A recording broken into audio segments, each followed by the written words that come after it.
बिस्मिल्लाहिर्रहमानिर्रहीम। मोहतरम नाज़रीन और सामीन, अस्सलाम वालेकुम वरहमतुल्लाह। कि पूरी इंसानी तारीख जो हमें मालूम है वो 10,000 साल की है। 10,000 साल पहले के इंसान के बारे में हमें मालूमात है, उससे पहले हम नहीं जानते। इस पूरी 10,000 साल में चंद साल ऐसे गुजरे हैं इंसानों पर कि एक बस्ती है और उस बस्ती में तकरीबन 50,000 मुसलमान मौजूद हैं, और कई साल तक एक भी मुसलमान बीमार नहीं हो रहा।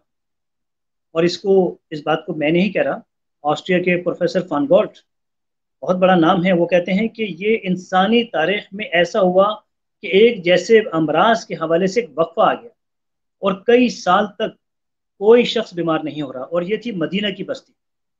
मदीना की इस बस्ती में जब साहबा कराम ने, जिनकी तादाद तकरीबन 50,000 से ज़्यादा थी, उन उन्होंने उस जिंदगी को अपना लिया और अपने आप को इस्लाम के मुकम्मल हवाले कर दिया।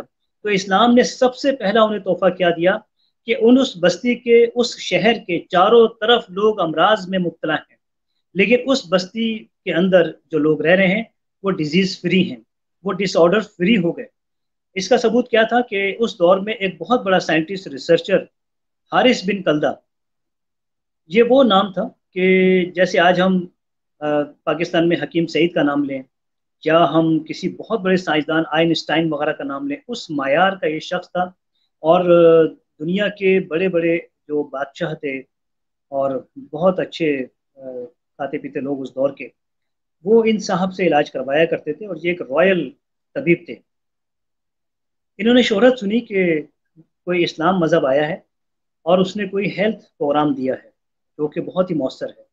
तो इन्होंने मदीना में अपना, मदीना के बाहर एक बस्ती है तकरीबन 15 किलोमीटर बाहर, इन्होंने वहाँ पर अपना क्लिनिक किया, अपना मतब किया। और अ, इनका जो कि नाम बहुत बड़ा था, अचानक चारों तरफ से अरब के जो काफिले थे वो पहुंचना शुरू हो गए, बीमारियां। लेकिन इन्होंने 1 माह तक वहाँ क्लिनिक किया और ये महसूस किया कि सब मेरे पास आ चुके हैं, यहूदी भी, ईसाई भी, बुत परस्त भी, सब लोग, लेकिन मुसलमान मेरे पास नहीं आ रहे। तो इन्हें इस बात की तशवीश हुई, लोगों से पूछा, उन्होंने कहा कि भाई वो तो नफरत इस कदर करते हैं, उनको अलग कर दिया गया है, वो हमारे साथ मिक्सअप नहीं होते। लेकिन ये कि आप उनके नबी के पास जाके ये कंप्लेन कर सकते हैं। तो हारिस बिन कल्दा ये शिकायत लेकर नबी करीम सल्लल्लाहु अलैहि वसल्लम के दरबार में हाजिर होते हैं, और वहाँ दो जानों बैठ के कहते हैं कि या रसूलुल्लाह, मैं एक यहूदी हूँ, इसलिए आपके मुसलमान मेरे पास इलाज के लिए नहीं आ रहे।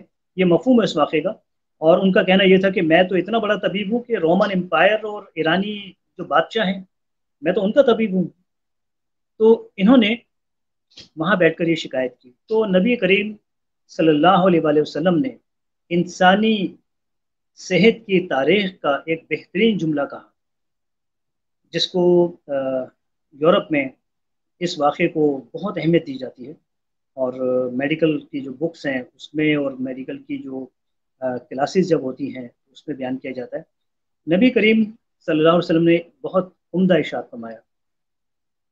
उन्होंने कहा कि मफहूम है, उन्होंने कहा कि हारिस, ये बात नहीं कि मैं चूँकि मेरे साहबा ये मुसलमान हैं और तुम यहूदी हो, ये फ़र्क है, ऐसा कुछ नहीं है। बात यह है कि मेरे सहाबा उस वक्त खाना खाते हैं जब इनको भूख लगती है, और अभी इनकी भूख बाकी होती है, ये खाना छोड़ देते। तो हारिस बिन कल्दा के बारे में ये आता है कि वो जहाँ बैठा था वहीं बैठा रह गया। उसने कहा कि मैंने पूरी जिंदगी गुजारी है हेल्थ के हवाले से, सेहत और तबीब और इलाज मुआवजा, लेकिन ये एक जुमला आपका सारे इंसानों को हर मर्ज से बचा सकता है। अच्छा, आज हम जानते हैं। अच्छा, उसके बाद ये हुआ कि हारिस बिन कल्दा, जो उसका ये उसूल था कि वो 2 माह यहाँ है, 4 माह वहाँ, उसके बाद सारी जिंदगी उसने नबी करीम सल्लल्लाहु अलैहि वसल्लम से तिब सीखते हुए गुजारी, वो वहीं रहा। यहाँ तक हुआ कि बावजूद वो यहूदी थे, या उनके बारे में कुछ लोगों ने कहा कि वो मुसलमान भी हो गए थे आखिर में, लेकिन जितनी गज़वात होते थे और जहाँ जहाँ काफिले जाते थे वो बड़े शौक से साथ जाया करते थे, क्योंकि उनको ये पता था कि किसी भी लम्हे कोई भी तरतीब की बात मुझे सीखने को मिल सकती है। अब आज हम जानते हैं, अब हम इस उसूल को लेने के, तिब नबी कहाँ से शुरू हो रही है कि जब भूख लगे जब खाना खाया जाए, अभी भूख बाकी हो खाना छोड़ दिया जाए। आज की मॉडर्न जुबान में हम इसे क्या कहते हैं? ऑटोफेजिया। ऑटोफेजिया को इंसानी अमराज से बचने का सबसे बड़ा जरिया बताया गया। ये کیا आज بات. सारी तहकीक के बाद ये कहा गया कि अगर कोई इंसान सेहत के साथ 100% सेहत के साथ जिंदा रहना चाहता है, वो ऑटोफेजिया को अपना ले। और उसकी तशरीह क्या है? जब भूख लगे खाना खाए, भूख बाकी हो खाना छोड़ दे। چھوڑ دے. ऑटोफेजिया क्या اوہ. है कि अगर मुझे 2 रोटी की भूख थी, यानी मुझे 200 कैलोरीज की भूख थी, मैंने 150 कैलोरी खा ली, मैंने जो खाना खाया वो 150 कैलोरी का था। अब ہاں. हमारा जिस्म क्या करेगा कि 50 कैलोरीज तो जिस्म को चाहिए, हर सूरत में चाहिए। वो हमारे जिस्म में ये देखेगा कि कहाँ ऐसी कोई, जैसे खानों में कुछ जहर चला जाता है, उसने उसको स्टोर किया होता है। एक्स्ट्रा कोलेस्ट्रॉल होता है, वो उसको स्टोर किया होता है। एक्स्ट्रा शुगर्स जो प्रोसेस ہاں. में होती हैं वहाँ, और इसी तरह से मुख्तलिफ किस्म की चीज़ें, इम्प्योरिटीज हमारी बॉडी में मौजूद होती हैं। वो 50 कैलोरीज उनको खाकर हासिल करता है। वो बैक्टीरिया वायरस खाना शुरू कर देगा क्योंकि उसको 200 कैलोरीज पूरी करनी है। ہاں. अब इसमें इसका नतीजा क्या होगा? जब आपकी आदत ये होगी कि आप रोजाना हर खाने में 200 की बजाय 150 कैलोरीज या 400 की बजाय 350 कैलोरीज खा रहे हैं, 50 कैलोरीज आउटोफेजिया हो रहा है। नबी करीम सल्लल्लाहु अलैहि वसल्लम ने इस चीज की निशानदेही की, सहाबा कराम को जो तरबियत दी, ये दी कि आउटोफेजिया अपनी जिंदगी में हर वक्त 24 घंटे ऑन रहे। अब जिस्म, हमारा जिस्म, हमारे जिस्म में मौजूद हमारा जो ब्रेन है, क्योंकि ये सिस्टम ब्रेन के तहत होता है, हमारे ब्रेन को हर चीज़ की कैलकुलेशन है कि मैंने नी जॉइंट्स में क्या चीज़ स्टोर की है, फिंगर जॉइंट्स में क्या स्टोर किया है, जो कैविटी है एब्डोमिन की, मैंने इसमें क्या स्टोर किया हुआ है, उसको एक एक चीज़ का पता है। अब वो 50 कैलोरीज, या अगर आप और मजीद कम कर देंगे तो 100 कैलोरीज पूरी करने के लिए उन इम्प्योरिटीज को, उन जहरों को खाना शुरू कर देगा।